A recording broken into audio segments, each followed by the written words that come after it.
সংবাদে আপনাদের সাথে আছি আমি রিফাত তাসনুফা। পঞ্চদশ সংশোধনীর আংশিক বাতিল করেছে হাইকোর্ট। এর মাধ্যমে ১৩ বছর পর ফিরছে তত্ত্বাবধায়ক সরকার, ফিরছে সংবিধান সংশোধনের জন্য গণভোটের বিধান। সংবিধানের সৌন্দর্য হলো জনগণের ক্ষমতায় পঞ্চদশ সংশোধনীকে সংবিধানের সাথে সাংঘর্ষিক মন্তব্য করে তাকে বাতিল ঘোষণা করল আদালত।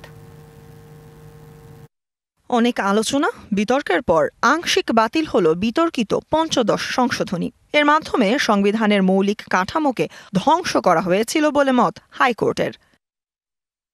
মঙ্গলবার বিচারপতি ফারাহ মাহবুব ও বিচারপতি দেবাশিস রায় চৌধুরীর হাইকোর্ট বেঞ্চে এই রায় হয়। পর্যবেক্ষণে আদালত বলছে, তত্ত্বাবধায়ক সরকার রাজনৈতিক ঐক্যমতের ভিত্তিতে হয়েছিল। যেগুলোকে তিনি বাতিল ঘোষণা করেছেন তার মধ্যে প্রধানতম হল নির্দলীয় নিরপেক্ষ তত্ত্বাবধায়ক সরকার ব্যবস্থা বাতিল করে দিয়েছিলেন, তিনি এটিকে রেস্টোর করেছেন। দ্বিতীয়ত, গণভোটের বিধানকে বাতিল করে দেওয়া হয়েছিল, সেটিকেও আজকে রেস্টোর করা হলো। পঞ্চদশ সংশোধনীর মাধ্যমে সংবিধানের মৌলিক কাঠামোকে ধ্বংস করা হয়েছিল। তবে পঞ্চদশ সংশোধনী পুরোপুরি বাতিল হবে না, পর্যবেক্ষণ দেয় আদালত।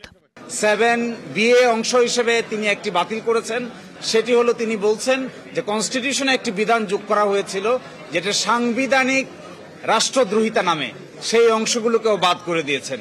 কনস্টিটিউশনের 7 ক এবং 7 খ, যার মাধ্যমে সংবিধানের কিছু বিধানকে অপরিবর্তনীয় করে ফেলা হয়েছিল এবং সেগুলোকে তিনি বলেছেন এটি কখনোই গ্রহণযোগ্য না, এটাকে বাতিল করেছেন। এদিকে অসাংবিধানিকভাবে ক্ষমতা দখল করলে রাষ্ট্রদ্রোহিতার অভিযোগ সংক্রান্ত সংশোধনীর ধারাটিও বাতিল করেছে আদালত। আমরা সত্যের পক্ষে, ন্যায়ের পথে এবং আমাদের গণতান্ত্রিক ব্যবস্থাকে কার্য করার জন্য আমরা করেছি।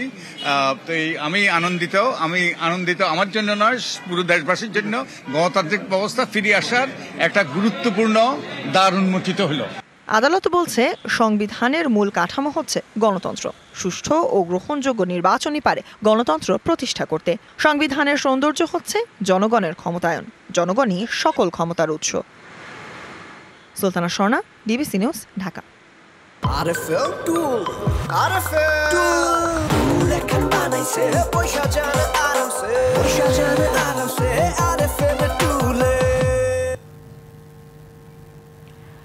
হাইকোর্টের রায়ে তত্ত্বাবধায়ক সরকার ব্যবস্থা ফিরে আসায় খুশি বিএনপি। এই পরিস্থিতিতে দ্রুত নির্বাচন দেওয়ার দাবি করেছে দলটির স্থায়ী কমিটির সদস্য ডক্টর খন্দকার মোশাররফ হোসেন। তিনি বলেন, সরকার আন্তরিক হলে 1 বছরের মধ্যে নির্বাচন দেওয়া সম্ভব। বিজ্ঞ হাইকোর্ট যে রায় দিয়েছে এর প্রেক্ষাপটে তাদের পক্ষে সহজ হয়ে গেছে একটি সুষ্ঠু নিরপেক্ষ নির্বাচন এদেশে অনুষ্ঠান করা। 1 বছরের মধ্যে নির্বাচন করা সম্ভব, তাই অতি দ্রুত এই নির্বাচন অনুষ্ঠিত হবে বলে আমি আশা করি। 2 KG fast wash detergent powder এখন 325 টাকায়, সাথে 2টি ওয়াশিং সোপ ফ্রি। সাদার আরেক নাম ফার্স্ট ওয়াশ ডিটারজেন্ট পাউডার। যে কোনো সময় জাতীয় নির্বাচন আয়োজনে প্রস্তুত আছে নির্বাচন কমিশন। এ কথা জানিয়ে প্রধান নির্বাচন কমিশনার এম নাসির উদ্দিন বলেছেন, জাতীয় নির্বাচন ইভিএম এ নয়, ব্যালটে হবে। দুপুরে রাজধানীর আগারগাঁওয়ে নির্বাচন ভবনে সাংবাদিকদের তিনি আরও বলেন, প্রয়োজনে ভোটার তালিকা আইন পরিবর্তন করা হবে। সুষ্ঠু সুন্দর পরিবেশে ভোটাররা যাতে ভোট দিতে পারে সেজন্য আইন বিধিতে পরিবর্তন আনা হবে। এখানে কমিশনের কোনো এজেন্ডা নেই বলেও জানান সিইসি। রাজনৈতিক দলগুলোই প্রধান স্টকহোল্ডার, সকলের সাথে আলোচনা করবে কমিশন। আওয়ামী লীগের আসা না আসা রাজনৈতিক ফয়সালার বিষয় বলেও জানান এম নাসির উদ্দিন।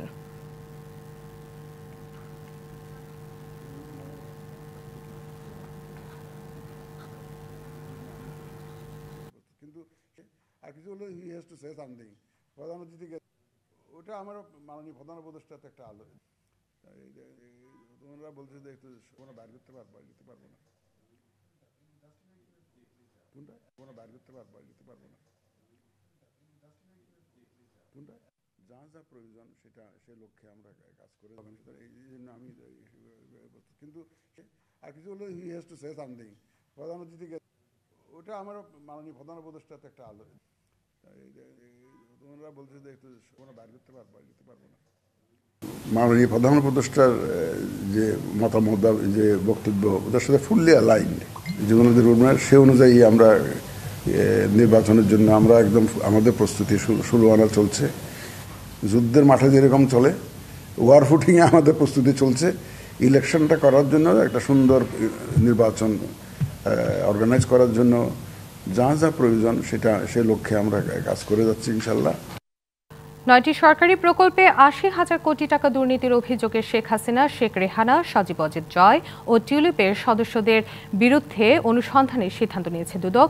এখন সেখানে একটি ব্রিফিং চলছে, সরাসরি চলে যাচ্ছি সেখানে। নামে 6,80,48,642 টাকার গাতোয়ায় বহির্ভূত সম্পদ অর্জন এবং তার কর্তৃক অবৈধ উপায়ে অর্জিত অর্থ ভোগ করার মানুষে পেশায় একজন গৃহিণী হওয়া সত্ত্বেও তার স্বামী মোহাম্মদ জাহাঙ্গীর আলমের সহায়তায় দুটি ব্যাংকের সাক্ষী হিসাবে সঞ্চয়ী এবং ডিপিএস হিসাব খুলে সর্বমোট 5,96,30,885 টাকার অর্থ লেনদেনের তথ্যাদি পাওয়ায় তার বিরুদ্ধে এবং তার স্বামীর বিরুদ্ধে দুর্নীতি দমন কমিশন আইন 2004-এর 27(1) ধারায়, মানি লন্ডারিং প্রতিরোধ আইন 2012-এর 4(2) এবং 4(3) ধারায় এবং দণ্ডবিধির 109 ধারায় আরও একটি মামলা রুজুর সিদ্ধান্ত গৃহীত হয়েছে এবং ইতিমধ্যে মামলা রুজু হয়েছে। আমি আপনাদেরকে বলেছিলাম জনাব মোহাম্মদ জাহাঙ্গীর আলমের 8টি ব্যাংকের 23টি হিসাবে 1251,25,33,778 টাকার অস্বাভাবিক লেনদেনের তথ্যাদি ইতিমধ্যে পাওয়া গেছে এবং এটা প্রাথমিক তথ্যাদি তদন্ত শেষে আরও দেশে বিদেশে তাদের আরও সম্পদ পাওয়া গেলে সেগুলিও আলোচ্য মামলায় অন্তর্ভুক্ত হবে এবং আমরা দেশে বিদেশে তাদের স্থাবর অস্থাবর সম্পদ অর্জনের বিষয়ে আমাদের তদন্ত দল আরও তথ্যাদি সংগ্রহের চেষ্টায় আছে। এই তথ্যগুলো পাওয়া সাপেক্ষে সেগুলি আলোচ্য মামলায় অন্তর্ভুক্ত হবে। আপনাদের সকলকে অনেক ধন্যবাদ।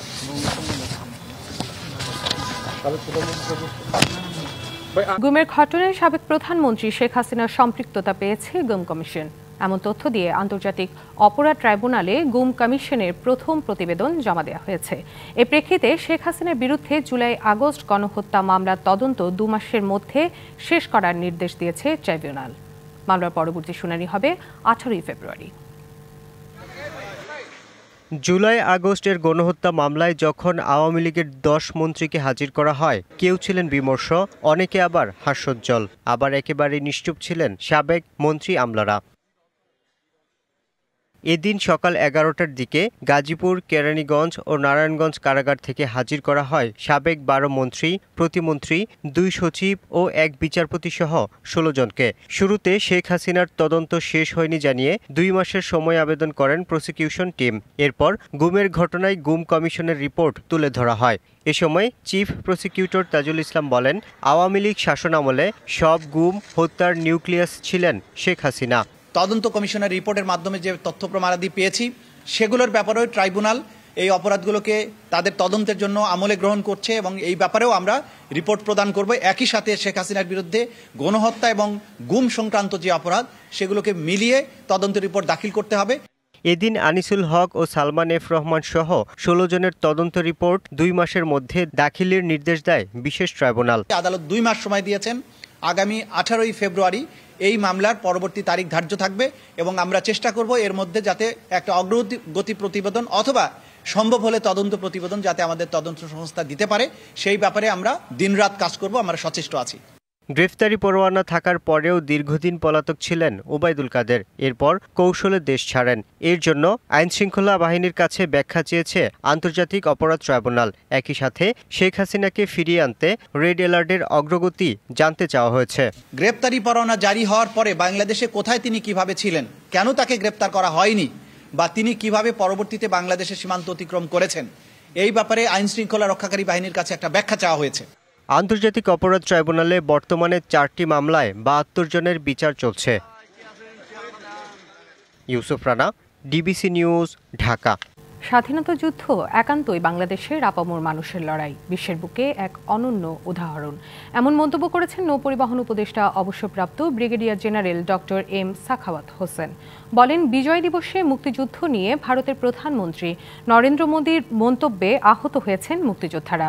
সকালে সিলেট মেরিন একাডেমির কুচকাওয়াজ অনুষ্ঠানে প্রধান অতিথি হিসেবে যোগ দেন সাখাওয়াত হোসেন। বিজয় দিবস নিয়ে নরেন্দ্র মোদীর মন্তব্য নিয়ে প্রশ্নের জবাবে তিনি বলেন, এটা কেবল তার মতো করে বলেছেন, তবে এমন মন্তব্যে মুক্তিযোদ্ধারা আহত হয়েছেন। ভারত মুক্তিযুদ্ধের ইতিহাসকে অন্যভাবে দেখতেই পারে, এটা তাদের দৃষ্টিভঙ্গির ব্যাপার বলেও জানান এই উপদেষ্টা। বিডিআর হত্যাকাণ্ডের পুনঃ তদন্তে আগামী 5 কর্মদিবসের মধ্যে নতুন কমিটি গঠন করবে সরকার। মঙ্গলবার সকালে এ কথা জানান স্বরাষ্ট্র উপদেষ্টা অবসরপ্রাপ্ত লেফটেন্যান্ট জেনারেল জাহাঙ্গীর আলম চৌধুরী। বলেন, কমিটিতে সদস্য থাকবেন 5 থেকে 9 জন, তবে সেখানে অধিকাংশই থাকবেন সামরিক কর্মকর্তা, অবসরপ্রাপ্ত বিচারক ও পুলিশের সদস্যরা। উপদেষ্টা জানান, এ বিষয়ে 2টি মামলা বিচারাধীন থাকায় কমিশন গঠন থেকে আপাতত সরে এলেও এই হত্যাকাণ্ডের সঠিক বিচার চায় অন্তর্বর্তী সরকার। এ নিয়ে বিভ্রান্তির কোনো সুযোগ নেই বলেও মন্তব্য তার। এ নিয়ে আইন মন্ত্রণালয়ের আইনি মতামত চায় স্বরাষ্ট্র মন্ত্রণালয়।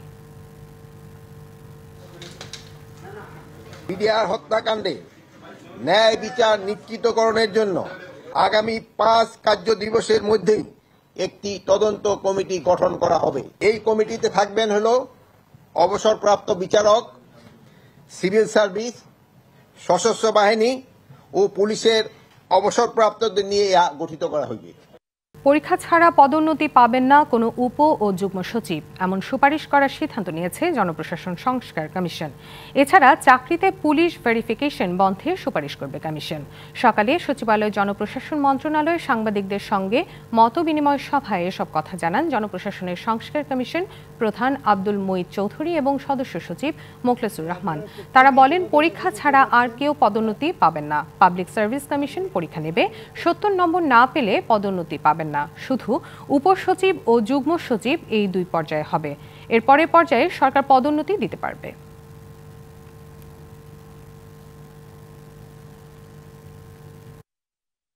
চাকরিতে মানে রিক্রুটমেন্ট বিভিন্ন ব্যাপারে পুলিশ ভেরিফিকেশন একটা ম্যান্ডেটরি, এটা আমরা রিকমেন্ড করতেছি, এটা থাকবে না, কোথাও থাকবে না। আমরা একটা গ্রহণযোগ্য পরবর্তী সরকারের বাস্তবায়নযোগ্য আমরা সুপারিশমালা দিতে পারি জনপ্রশাসন সংস্কার কমিশনের। এটাই আজকের মূল টার্গেট এবং এই জন্যই আপনাদের সাথে বসা। ডিবিসি সংবাদে নিচ্ছে আরেকটি বিরতির সঙ্গে থাকুন। স্বাগত আরেকবার ডিবিসি সংবাদে। পোশাক খাতে শ্রমিক অসন্তোষের বড় কারণ বকেয়া বেতন আর বেকার সমস্যা, এমনটাই মনে করেন শ্রম সংস্কার কমিশনের প্রধান সৈয়দ সুলতান উদ্দিন আহমেদ। বলেন, অটোমেশনের কারণে চাকরি হারানো শ্রমিকরাই কারখানার গেটে আন্দোলন করছেন।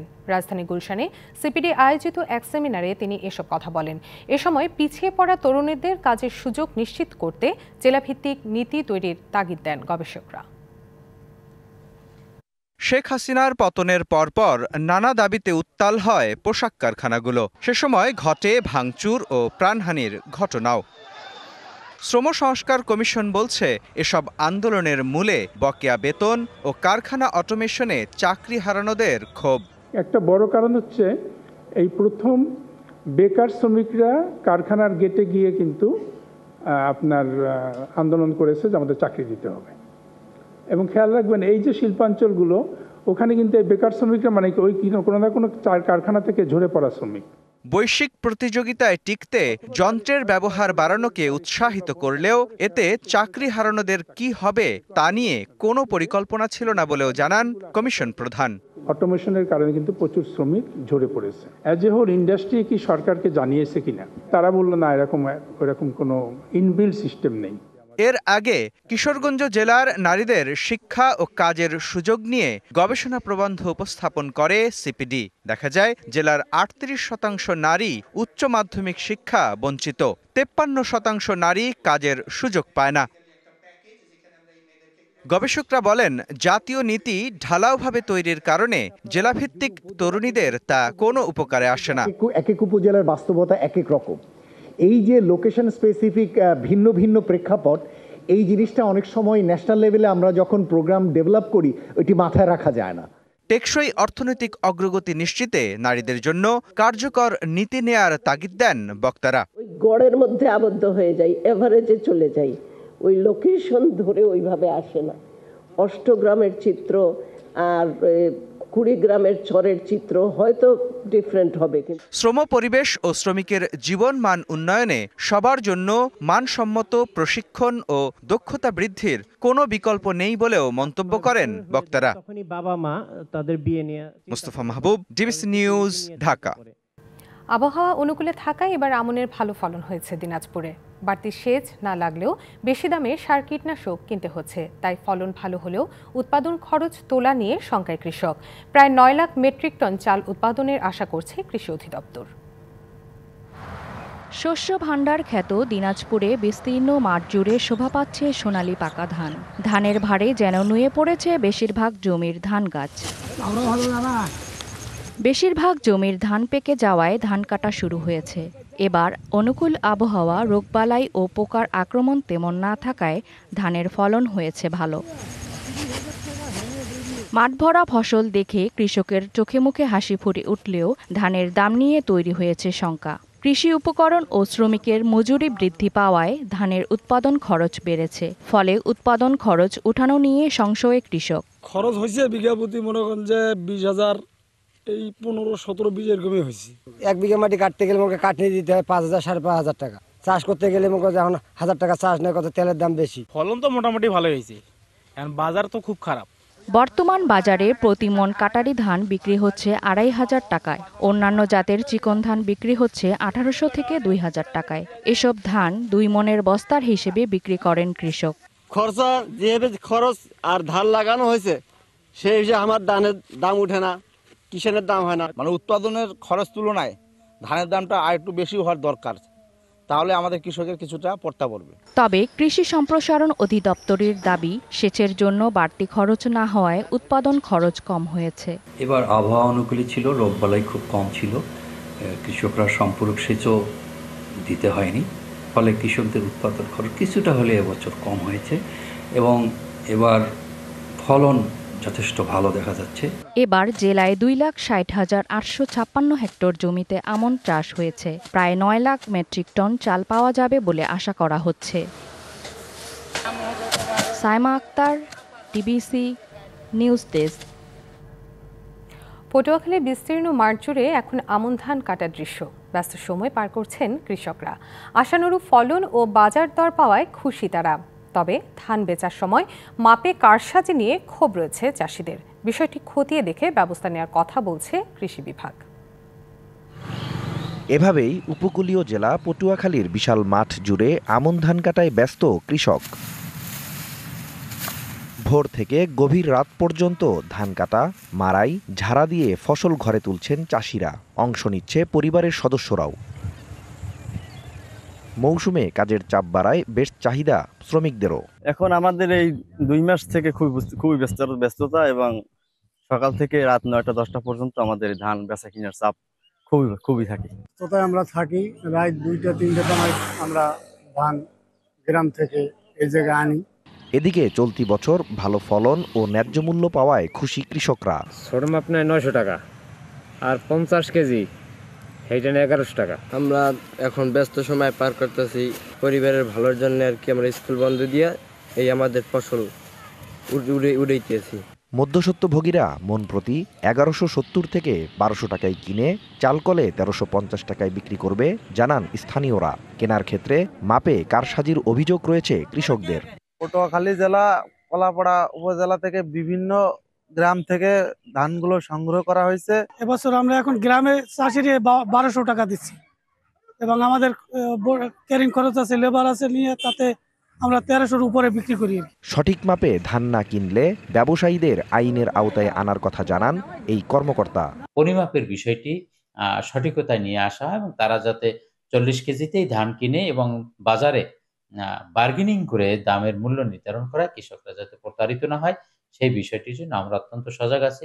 চলতি মৌসুমে জেলায় 1,89,750 হেক্টর জমিতে আমনের আবাদ হয়েছে। DBC news desk. প্রবাসের স্বপ্ন এই স্লোগানে এনআরবিসি ব্যাংকের বিস্তীর্ণ নেটওয়ার্ক আরও বড় করতে এবং প্রযুক্তিগত সব সুযোগ সুবিধা দিয়ে চুয়াডাঙ্গার আমনডাঙ্গা ব্যাংকের উপশাখার উদ্বোধন করা হয়েছে। সকালে আমনডাঙ্গার নতুন উপশাখাটি উদ্বোধন করেন ব্যাংকের ব্যবস্থাপনা পরিচালক ও সিইও মোহাম্মদ রবিউল ইসলাম। তিনি বলেন, এনআরবিসি প্রবাসীদের হাত ধরে প্রতিষ্ঠিত একটি ব্যাংক। উদ্যোক্তাদের স্বপ্ন হচ্ছে গ্রাম বাংলার মানুষের উন্নয়ন। এজন্য সারা দেশে এরই মধ্যে 106টি শাখা খোলা হয়েছে। 450টি উপশাখা সহ এজেন্ট ব্যাংকিং, বুথ ব্যাংকিং সহ বিভিন্ন ধরনের প্রায় 1600 সেবা কেন্দ্র রয়েছে। গত এক বছরে প্রায় 1,38,000 মানুষকে বিনা জামাতে ক্ষুদ্র ঋণ দিয়েছে এনআরবিসি ব্যাংক, যার পরিমাণ 4,000 কোটি টাকা। নতুন এই শাখার মাধ্যমে স্থানীয় শিল্প ও কৃষির উন্নয়নের মাধ্যমে মানুষের জীবনমানের উন্নয়ন ঘটবে বলে আশা প্রকাশ করেন তিনি। মহান বিজয় দিবস উপলক্ষে আবাসন প্রতিষ্ঠান পুষ্পধারা প্রপার্টিজ লিমিটেড পরিবারের মিলন মেলা ও আলোচনা হয়েছে। রাজধানীর হোটেল স্কাই সিটিতে এই অনুষ্ঠান হয়। পুষ্পধারা প্রপার্টিজ লিমিটেডের vice chairman Moniruzzaman, managing director Syed Ali Noor Islam সহ প্রতিষ্ঠানের সকল কর্মকর্তা ও কর্মচারীরা অনুষ্ঠানে অংশ নেন। প্রতিষ্ঠানটি জানায়, মানুষের চাহিদার দিকে লক্ষ্য রেখে আধুনিক সুযোগ সুবিধা সম্পন্ন নগরায়নের স্বপ্ন বাস্তবায়ন করে চলছে পুষ্পধারা। তাদের আবাসন প্রকল্পগুলোতে মিলবে আধুনিকতার ছোঁয়া। সংবাদ এই ছিল এখনকার মতো। ডিবিসি নিউজের সংবাদগুলো পড়তে ভিজিট করুন dbcnews.tv আর ভিজিট করুন ডিবিসি নিউজের ফেসবুক পেজ এবং ইউটিউব চ্যানেলের সঙ্গে থাকুন।